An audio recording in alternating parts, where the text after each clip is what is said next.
Hello and welcome to Megawhat, where each week we give you the lowdown on the latest piece of kit from the world of technology and gadgets. This week we're going to be talking to Aidon Toase, who's just completed an 850-kilometre trek across the Alps as part of the Red Bull X-Alps race. Plus we've got news, reviews, tips, tricks, opinions and much more. Stay tuned. This is Aidon Toase and this is what he does.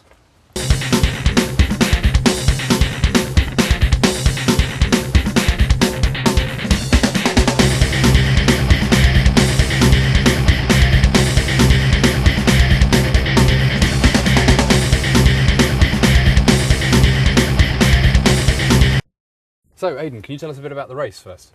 Yeah, it was an incredible race. So we started off in Dachstein Glacier in Austria, and then the route was to go down the Marmolada, which is the biggest mountain in the Dolomites in Italy, around the Eiger, around Mont Blanc, and finish on Monaco Beach. And so 850 kilometres. Did you have to walk that? Paraglide? How did you get around? The rules are really simple. You either paraglide or walk carrying the paraglider. And those were the only rules. So no cars, no cable lifts. So you can sort of just jump in the back of the van and sort of go, right. Well, it's tempting, but we were tracked by GPS and live every second of the way. So if they saw us driving at 60 miles an hour, we'd get disqualified. So what was the best bit? The best bit, I had an amazing flight in the Dolomites. I got a really low save and a low thermal, which a vulture soaring in the thermal next to me just pointed out where the lift was, and I soared up to 3,000 metres. It was amazing. And the worst? And the worst was not quite making the Marmolada turn point. I was 6 foot higher and I would have just got over the top of the mountain. As it was, I had to land at the bottom and then hike up 700 metres to take off again. It was gutting. We love Google Earth. Why do we love it? Well, because there's obviously a desperate need for you to see what your house looks like from the moon when you're sitting in your house. It makes perfect sense to us. I know it's been around for a while, but we just love it. We're hooked, we're addicted, we can't get enough of it. I went on holiday there. Let's see what that looks like from the sky. My friend lives there. Let's see what that looks like in the sky. And you just spend half an hour looking at different places that you've already been to, of course, because you never look at anywhere where you haven't been. Well, you might do if you're like trying to find funny things and you know, cool things like that. But the majority of the time you just spend looking at stuff that you know what it looks like anyway. But it's great fun. And the street level map stuff where they've taken a car, driven snap, snap, snap, because you obviously need to know what a street looks like before you've walked down it. It's, you know, obviously completely pointless. But we love it anyway. And that's why we love Google Earth. So what sort of gadgets and kit did you need to complete the task? Well, obviously, apart from the paraglider, obviously, what you need is a GPS and Vario, and right. This is that. And what this does is it tells me a number of things. It tells me my height. Okay. And it also tells me if I'm gaining or losing height by beeping. And why would you need that? Because if you're at, say, 3,000 metres, it's very hard to tell if you're gliding slightly upwards in an up current or if you're losing height. And if you're losing height, you want to get out there as quickly as you can and fly as fast as possible. It's also got a GPS combined in that, which tells you your speed and therefore calculates the wind direction and wind speed and glide ratio, so you can optimise your performance in the air, basically. So this is sort of like your airplane cockpit in a little box? Yeah, absolutely. It's also, talking about airplanes, it's also got all the airspace LED in there, so I can try to avoid airplanes as much as possible because I don't want to get in the way of a 747. For the competition, we also needed a Nokia 95. Right. Now, what we actually had for the competition was the GPS track log was downloading from Bluetooth into this and then transmitted live to the web, so hundreds of thousands of people could follow us live on the web. Right, okay. And that was fantastic. And we also had to update a diary every day, so we were sending videos and pictures from this. Right, brilliant. And did you use the MP3 player on that? Did you tune out across the Dolomites or something? I did a little bit, but I was a bit concerned about the batteries, so I actually used my iPod for that. But okay. we used this a little bit and it was great. Brilliant. So that was cool. And then we needed a backup GPS just in case that went wrong. We just had a very basic GPS. Right. I was just looking for something. That is very basic. I think it's the lowest model they do, isn't it? This is the cheapest they get on the market, and it's also the lightest, which was quite important to me. We hate silly names for products. What the hell is an LB Vi726823 when it's at home? I mean, that's just stupid. How am I supposed to remember that? Hello, do you have an LB? It's just rubbish. Why do they do it? And I would say Apple got it right, but then you go to Apple and they go, it's the iMac with a capital M after a small I, because that, hey, makes grammatical sense to do that. It's like, why?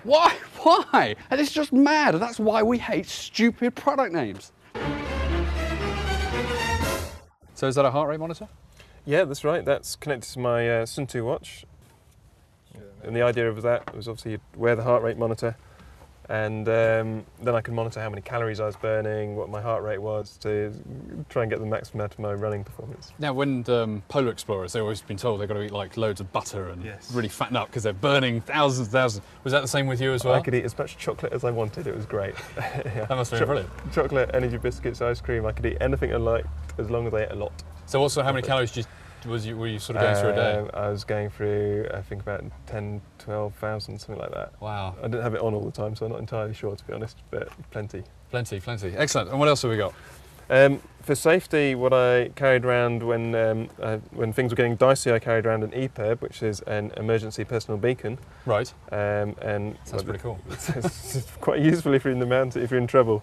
Fortunately, I didn't have to use it, where you just push the button if you're in trouble, and it sends a radio signal to passing aircraft, and they immediately alert the local police or rescue authorities. Maybe we could try it now. See if see if the Coast Guard pile in. Right next to Heathrow, it should be a pretty quick response. Excellent.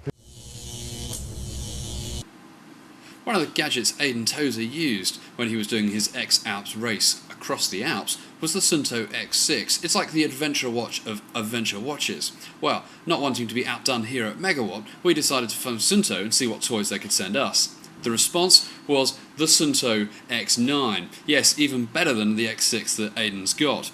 Why? Well, because it includes GPS for starters, plus a number of other features which we're going to quickly show you now.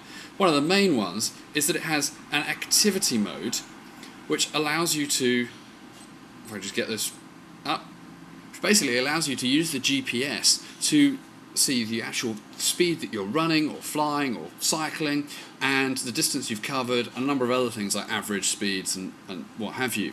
There's also a digital compass in there which allows you to find your north or your south or your east, your west, and most impressively an altimeter and barometer, which comes with this really funky thing called a storm alarm, which if the pressure drops over a 3-hour period quite drastically, it will suddenly ping and say, big storm coming, I think you better get out of there.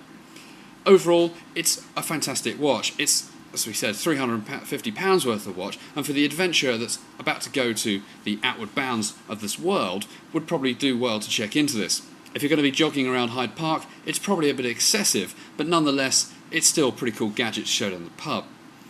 And this is the Sunto X9i. So don't tell me you took a laptop paragliding with you as well. Well, almost. We took it in the van with us, and this was like our mission control. This is Google Earth, and we use this for downloading navigation and routes from there onto the GPS. And so what's this red tower here? Is that like a big building? So no, that's the airspace around an airport. So there'll be loads of 747s flying around inside that. So that's an area I'm not allowed to go in, and I don't want to go in. So I'll put that shape into my my flying GPS, right, and try and fly around it. And so how would you use this on a sort of in the race? How did you use this information? Would it allow you to cut corners and things like that? Or because you could look at the terrain, it allows you to get a good idea of what the best route is around the mountains. Right. And you can also actually on the Google Earth, the resolution's so good you can spot potential takeoffs, which is quite handy. Oh, that's useful.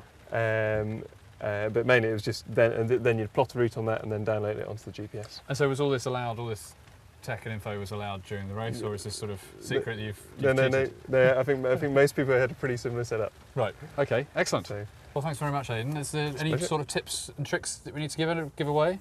No, if you're keen on taking up paragliding, go to thebhpa.com, and if you want to watch the next race, go to the Red Bull X-Alps. And when's that on? When's the next race? 2009. And are you going to be entering? I will be. I'll be winning, hopefully, getting to Monaco, I hope. Brilliant, well thanks very much. It's a pleasure. Cheers.